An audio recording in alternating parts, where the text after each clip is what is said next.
Welcome to New Possibilities. I speak truth to power without fear. So yesterday I was on Facebook and I came across a very disturbing story about a black man who was enslaved. This white man enslaved a black man. And we're not talking about 100 years ago. We're not talking about 50 years ago. We're just talking about a couple of years ago. In 2014, you had a white man enslave a black man in South Carolina. And this case has come up recently because this man recently pled guilty to this and he faces up to 20 years. Plus, he's going to have to pay restitution. But this situation is very disturbing. Here you have a situation where a mentally disabled black man is enslaved by a white man. This black man was forced to work 100 hours a week without any kind of pay. This man was punched. This man was beaten. This man was burned at the hands of this damn white man, this damn devil.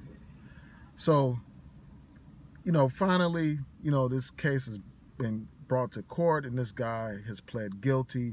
And the thing that's very disturbing about this, this took place over a 5-year period. For 5 years, this white man enslaved this black man. And I just wonder about the black man's family. Like, did they watch after him? Did they even know what was going on? How could something like this happen? I mean, did anybody know what was going on? Like, apparently this was at some restaurant. This guy was enslaved, doing all this labor and stuff like that. Did this white man's family know about this? Did people around witnessing this? Why didn't they say something during that 5-year period?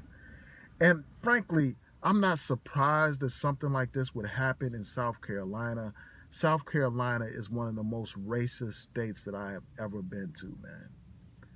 I have never witnessed the kind of racism that I've seen out of South Carolina. I've seen businesses close and refuse to serve African Americans. I've seen all kinds of things, and I've received calls just from my personal work from white racists where they are referring to black people as niggers, as porch monkeys, as animals, as uncivilized. That's the language that they use to describe black people there. They still have a Confederate mentality. And that's another thing about this case. Not only did this man enslave this brother, force this brother to work 100 hours a week without pay, not only did he beat this brother, burn this brother, torture this brother, this man called this brother all kinds of racial slurs, and I'm sure one of those words was nigger. But this is no surprise coming out of South Carolina. It's no surprise at all.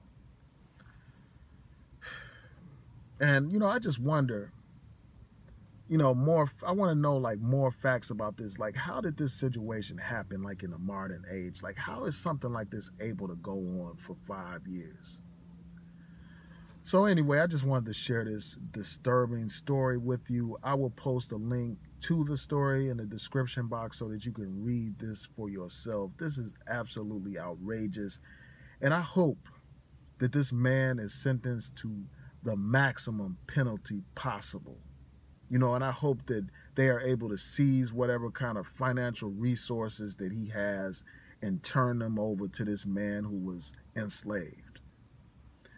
And I hope that when this man is incarcerated, when this damn devil is incarcerated, when he goes to jail, I hope that the brothers behind bars give him that work.